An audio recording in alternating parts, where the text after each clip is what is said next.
Drahí bratia, milé sestry, milí domáci viery, milí kolegovia v oltárnej službe, ďakujem pekne za pozvanie aj spolu s manželkou.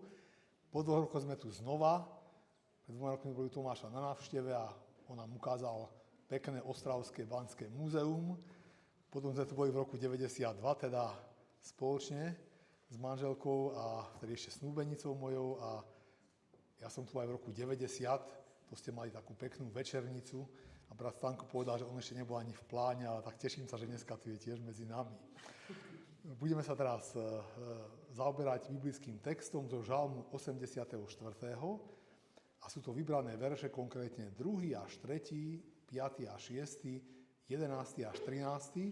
A tá dnešná téma bude znieť 5 dôrazov tohto 84.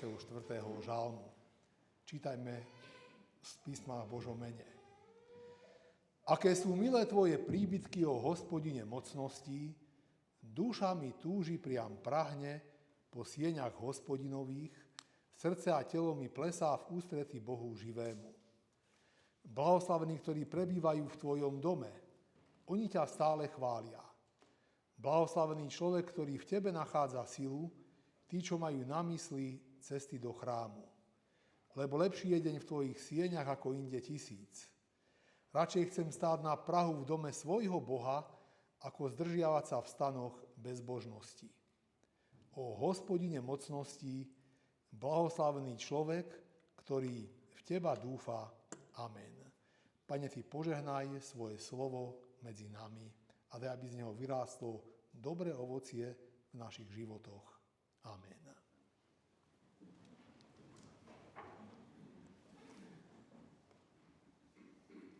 Ctení bratia v oltárnej kazateľskej službe, drahé sestry, milí bratia v Pánovi Ježišovi Kristovi. Neviem, ako je to u vás na Sliesku, ale u nás, tam, kde žijem, kostol, bohoslúžby pripadajú mnohým súčasným ľuďom ako čosi už nepotrebné. Ako niečo, čo patrí do histórie, čo patrí k doznievajúcim starým časom a možno je to dobré na najvyš pre starých ľudí. Počuli ste asi už konštatovanie, aby som bol kresťanom, nemusím chodiť do kostola. Alebo na to mám dosť času, keď budem starý. A za takéto konštatovanie jeden autor, volá sa Detlef Löde, kladie výrazný otáznik. Na to konštatovanie, aby som bol kresťanom, nemusím chodiť do kostola, na to mám dosť času, on hovorí, už ste počuli ten hlas? Luther hovorí, že je to starý Adam vo vás. Ten starý človek, ktorý chce počúvanie Božieho slova vždycky odložiť na neskôr, na deň, ktorý ani nikdy nepríde. Už zosnulý teológ, volá sa Eberhard Jüngel, napísal, že evanjelické služby Božie môžu byť chápané len ako duálne, a to ako liturgické služby Božie, to, kde sme teraz, a tiež ako bohoslúžba v každodennom živote sveta. Bohužiaľ medzi nami evanjelikmi protestantmi sa presadila tendencia, hovorí Jüngel, ktorá dáva liturgickým službám Božím v ušom slova zmysle, teda to, čo sa deje v kostole, tomu dáva sekundárne, druhotné postavenie voči bohoslúžobnému charakteru celého kresťanského života. Pravda, že je oprávnené nazývať aj náš každodenný kresťanský život v biblickom slova zmysle bohoslúžbou. Tak to má byť. Ale liturgické služby Božie, to, čo sa deje v kostole, by nemali ustupovať do úzadia. Prečo? Lebo silu správne žiť, správne konať, dostávaš ty a ja, milý brat, milá sestra, práve od Pána Boha na službách Božích, z Božieho slova a z darov Večere Pánovej. Ak ľudia vravia, podstatné je slušne žiť, pekne žiť a chodiť do kostola, zúčastňovať sa služieb Božiech, to nie je dôležité. To nemusíme. Tak netreba zabúdať, zvlášť pre nás, reformačných kresťanov, že spása je z milosti. Že nikto nebude spasený, omilostený, ospravedlený zo skutkov, ktoré vykoná. Keď až prídeme pred Boha, nemôžem povedať, Pane Bože, ja som krásne žil. A vieš, čo tam sa v kostole vravalo, to im bolo jedno. Boh sa bude pýtať, ako som zaobchádzal a prijal jeho dary. Ešte možno jeden častý názor. Do kostola nechodím, lebo tam chodia ľudia, ktorí potom ich ohovárajú, ktorí sú vlastne pokrytcami. Sú to ľudia, ktorých život nie je až taký príkladný. A treba počuť, že je to vážna kritika. Bolo by smutné, keby jestvoval kriklavý rozpor medzi tým, čo sa v kostole deje, čo tu spievame, o čo sa modlíme, čo počúvame, čo tu príjmame, a medzi našim počínaním mimo kostola. No riešenie nie je, ako sme to počuli z listu Židom, opúšťanie spoločných zhromaždení, ale riešením je pokánie a ochota počúvať, prijímať Božie slovo a večeru Pánovu. Riešením nie je odísť, ja tam nebudem s tými, ktorí sú vraj pokrytcami, ale riešením je úprimné vyznanie hriechov, prosba k Bohu o odpustenie a o to, aby Pán formoval a menil aj môj život. A tak v skutku lepšie ako rôzne ľudské úsudky a špekulácie je počúvať, čo Božie slovo hovorí. Ono vraví inak, ako uvažujú mnohí ľudia. Nešpekuluje, či chrám je alebo nie je potrebný, či bohoslužby sú alebo nie sú potrebné. Božie slovo nešpekuluje ani o tom, že bohoslužby sú maximálne tak pre starých ľudí. To tam nenájdeme. Božie slovo nešpekuluje, že treba chodiť do kostola alebo netreba, že stačí slušne žiť, ale čo hovorí? Duša mi túži priam prahne po sieňach hospodinových, srdce a telo mi plesá v ústretí Bohu živému. 3. verš 84. žalmu. Duša, srdce, telo, teda celý človek, celá bytosť túži po sieňach hospodinových, po živom Bohu. V skutku človek, ktorý sa riadi Božím slovom, má iné zmýšľanie, iný rebríček hodnot, ako ten, kto viac ako na Božie slovo dá na rôzne špekulácie. Stáť na prahu Božieho domu je pre veriaceho viac ako príjemný alebo dokonca pohodlný pobyt kdesi inde.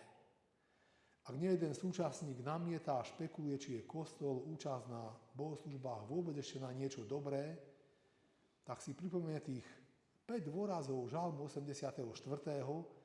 A ten prvý dôraz je, že ide o čas v Božej blízkosti. Autor žalmu nás vedie k vrúcnej túžbe po Božej blízkosti, nie k špekuláciám, nie k diskusiám plných pochybností, ale k túžbe po blízkosti Božej. To je to prvé, čo si chceme všimnúť, keď vďakou voči Bohu aj vďačnosťou voči predkom si pripomíname 103. výročie posvetenia tohto kostola v Gutoch. Znuka nevyzerá, že má 103 rokov. Sú tu rôzne generácie, je pekne vnútorne obnovený a tak je to dobré. Má ísť o časť Božej blízkosti. O čas, ktorý keď túžime byť s Pánom Bohom. Ten druhý dôraz žalmu je čas v spoločenstve Božieho ľudu. Je až prekvapivé, že 84. žalm až závratne vysoko hodnotí chrám, Božiu blízkosť i spoločenstvo s ďalšími veriacimi. Lebo lepší je deň v tvojich sieňach ako inde 1000. Jeden jediný deň v sieňach Hospodinových v Božom chráme, v Božej blízkosti je pre autora žalmu viac ako 1000 dní inde. Ako celé 3 roky inde. Postojom tohto autora žalmu nie je otázka, či ísť alebo neísť do chrámu na služby Božie, ale jeho postojom je radosť toho, že tam môže ísť, že smie byť v Božej blízkosti, že smie byť v spoločenstve Božieho ľudu. To je postoj, ku ktorému Božie slovo vedie aj nás. Veď čas Božej blízkosti a spoločenstvo ľudu Božieho jedinečný svojim obsahom prevyšuje všetko ostatné. Prečo? Lebo čas strávený v Božej blízkosti v spoločenstve Božieho ľudu nám umožňuje, bratia a sestry, spoznávať tie najvyššie, tie najdôležitejšie hodnoty. Počúvať Pánovo slovo, prijímať jeho dary, mať nádej v Kristovi, na neho vierou hľadieť, to je viac ako všetko bohatstvo či pohodlie, ktoré je pominuteľné.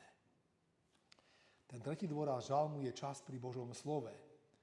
Tento čas je vzácnym darom. Martin Luther zdôraznil, že služby Božie nie sú dobrým skutkom, ktorý produkuje ďalšie dobré, záslužné ľudské skutky. Veď na službách Božích, tak Luther hovorí, ide o to, aby sa človek utíšil a prijal dobro od Boha, aby sa ním nechal obdarovať. Teda nie sme tu preto, alebo tu nechodíme, že máme nejakú čiaročku a raz nám to Pán Boh zráta a povie, no dobre, máš tých čiarok dosť. A chodíme sem prijímať dobro od Boha, ním sa dať obdarovať. V Biblii, v celej starej novej zmluve je približne 80 blahoslavenstiev. Mnohí viete, že výraz blahoslavený označuje človeka, ktorý je na tom dobre pred Bohom, ktorý je na tom dobre v Božích očiach, toho, koho za šťastného považuje sám Pán Boh. V celej Biblii je približne, v celej starej zmluve je približne 40 blahoslavenstiev, ale v tomto žalme, ktorý sme čítali, 84., ktorého témou je túžba po chráme, sú hneď 3 blahoslavenstvá. V 5. verši blahoslavení, ktorí prebývajú v tvojom dome, oni ťa stále chvália. V 6. blahoslavený človek, ktorý v tebe nachádza silu, tí, čo majú na mysli cesty do chrámu. A v 13. verši o Hospodine mocností blahoslavený človek, ktorý v teba dúfa. Tieto blahoslavenstvá sú, bratia a sestry, spojené s Božím domom, s nasmerovaním do spoločenstva Božieho ľudu, s dúfaním v Pána Boha.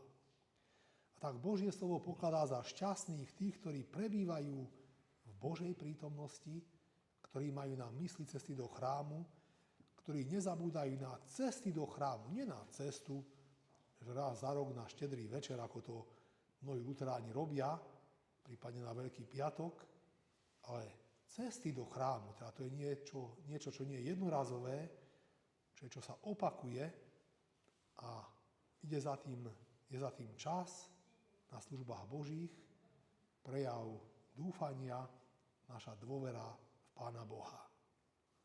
Teda Božie slovo nám pripomína tie dôrazy, že dôležitý je čas Božej blízkosti, čas v spoločenstve Božieho ľudu, čas pri Božom slove.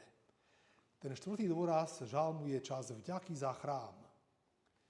Vaši predkovia prebudovali pohrebnú kaplnku na tento neveľký, ale vzácny kostol a ich to stálo nemalé obete a námahu. Robili tak so zámerom, aby kostol slúžil aj ďalším generáciám, teda aj vám. Myslím, že by dneska mali radosť, keby tu videli rôzne generácie veriaceho ľudu. Čo sa cesty do chrámu týka, my to máme dneska oveľa jednoduchšie a ľahšie ako biblický Boží ľud. Žalm 84. je vlastne spievaná pieseň, spievaná modlitba ľudí, ktorí v skupinách, ktorí si pešo putovali do chrámu, jediného Božieho chrámu v celej krajine. Aj tí, ktorí bývali ďaleko od Jeruzalema, kde chrám stál, doň prichádzali aspoň 3-krát do roka. Neraz museli ísť niekoľko dní z obrovskej diaľky za zložitých podmienok, veď nemali ani autá, nestvali ani nejaké tankovacie stanice s bagetami a kávičkou, ale za to prichádzali s nadšením, s radosťou, zotrvávali v chráme dlhšie a túžili duchovne načerpať, aký to rozdiel oproti ľahostajnosti voči bohoslúžbám u mnohých ľudí dnes. Samotná budova chrámu v Jeruzaleme bola svätyňou. Tam mohli vstúpiť iba kňazi a do svätyne svätých iba veľkňaz, a to iba raz do roka na Veľký deň zmierenia. Aj priestor okolo budovy chrámu, kde stál oltár na spaľované obete, bol vyhradený kňazom. Veriaci ostávali iba na nádvorí chrámu, ktoré bolo nekryté, neposkytovalo pohodlie. Ale už z tejto možnosti byť tam mali veriaci ľudia ohromnú radosť. A žalmista vyznáva lepší deň v tvojich sieňach, Hospodine, ako inde 1000. Radšej chcem stáť na prahu v dome svojho Boha, ako sa zdržiavať v stanoch bezbožnosti. Akýto rozdiel v porovnaní s chladným postojom k službám Božím nielen mnohých ľudí, ktorí sú dneska mimo cirkev, ale aj mnohí, ktorí sú v cirkvi, veľmi málo prichádzajú a mnohí málo navštevujú služby Božie, zdajú sa im nepodstatné a nedôležité. Súčasné výskumy, tak hovorí jedna pani profesorka z Viedne, praktickej teológie, preukazujú význam spevu pre telesné a duševné zdravie. V kostole veľa spievame, aj dnes sme veľa spievali, a to je dobré. Spoločný spev podporuje spoluprácu aj prosociálne správanie. Spev počas bohoslúžieb spája telesné aj duchovné aktivity tým spôsobom, ktorý človeku prináša ozdravenie. Služby Božie môžeme opísať ako miesto hojivých zážitkov, ktoré vedú k posveteniu života a k správnemu, k etickému konaniu. A keď slávime naše služby Božie s ich piesňami, liturgiou, večerou Pánovou, môžeme toto zažívať. Spásonosné konanie voči nám ľuďom a celému svetu. A preto ten čas vďaky za chrám je úplne na mieste. Posledný z dôrazov, ktorý spomeniem, je čas pozvania do Božej prítomnosti v chráme. Pán Boh je pravda, že je úplne všade. On je aj v izbách, kde ležia nevládni ľudia na lôžku, ktorí sú už starí a vekom zošlí. Pán Boh je aj v nádhernej prírode, je aj v ľuďoch, ktorí Bohu otvorili srdce. A predsa sú miesta, o ktorých Boh sľúbil, tu ma môžete nájsť. Tu sa chcem s vami stretávať. V čase starej zmluvy bol takýmto miestom chrám v Jeruzaleme. Dnes tým miestom nie iba jeden jediný kostol, ale sú ním bohoslúžby, či sa konajú vo veľkom kostole, v kaplnke, v domove seniorov, v kostole úplne bežnom, možno takomto vidieckom, alebo v priestoroch, ktorý poskytujú cirkvi, samosprávy, obce. Na Slovensku máme aj také prípady, že sa stretávame v obecných priestoroch. Milé sestry, milí bratia, tak či onak, či je náš kostol väčší, menší, potrebujeme miesta, kde nám Pán Boh dá pocítiť, že je medzi nami, kde v daroch Božieho slova a sviatosti môžeme okúsiť a spoznať, že dobrý je Hospodin. Ježiš slúbil, ako sme to počuli z Evanjelia, že je tam, kde sa dvaja alebo traja zhromaždia v jeho mene. Kde sa zvestuje Božie slovo a sviatosti, sa podľa Kristovho ustanovenia prisluhujú, tam prebýva Boh. Tam sa s ním môžeme stretnúť. Osobne blízky sa stane tomu, kto má skúsenosť s touto Božou prítomnosťou, ktorá je pre kvalitu a zmysel nášho života kľúčová. Ak sa ti vidí, že Boh je ďaleko, a možno sú také obdobia života, že Pán Boh sa akoby vzdialil, tak si polož otázku, kto sa vzdialil? Boh alebo ja? Aspoň sám za seba v takýchto chvíľach môžem povedať, je úplne jasné, že Boh to nebol. Božie slovo predsa hovorí, on predsa nie je ďaleko od nikoho z nás. Boh je živý, prítomný a keď sa od neho vzdialujeme, naša duša chradne. Keď si pripomíname posvetenie tohto kostola, tak cieľom pamiatky posvetenia kostola nie je chradnutie duše, ale pravý opak. Pozvanie do Božej blízkosti. Pozvanie pre nás a cez nás aj pre ďalších. Tak, milí bratia, milé sestry, prosme o to, aby v nás bola túžba a láska k chrámu, k zhromaždeniam Božieho ľudu. Aby Božia prítomnosť, služby Božie, kostol, spoločenstvo veriacich nebol pre nás nejaký únik od reality, iba akýsi náboženský zvyk, či dokonca mrzutá povinnosť, aby sme to brali ako dar, ako zdroj sily, bojovať dobrý boj viery aj počas tých obyčajných všedných dní. Tým, ktorí putujú do Božej prítomnosti, Božie slovo sľubuje. Ale tí, čo očakávajú Hospodina, dostávajú novú silu, vznášajú sa na krídlach ako orly, bežia, neslabnú, chodia a neustávajú. Áno, túžba po živom Bohu, po Božej blízkosti, v Božom ľude je kľúčová pre kvalitu a zmysel nášho života. Tak si ešte raz pripomíname tie dôrazy. Žalm 84. nám pripomína dôležitosť času v Božej blízkosti, dôležitosť času v spoločenstve Božieho ľudu, času pri Božom slove, času vďaky za chrám a tiež, že to je aj čas pozvania do prítomnosti Božej nielen pre nás, ale aj pre ďalších, ktorých môžeme imi osloviť a pozvať do chrámu k Božiemu slovu, k Božiemu ľudu. Amen. Modlíme sa. Pane, akí chudobní sú všetci, ktorí nejakú nedeľu nemajú, ktorí nedeľu svetia, obrazne povedané svetia, bez Teba. Prosíme, pomôž im, daj nech sa Božie domy vždy viac stávajú centrami pre všetkých, ktorí ťa hľadajú a Teba milujú.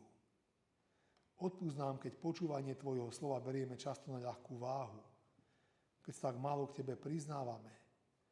Odpusť, keď nepestujeme dosť verne spoločenstvo s tými, ktorí ťa milujú. A uspôsob nás, aby sme knihu kníh Bibliu verne milovali.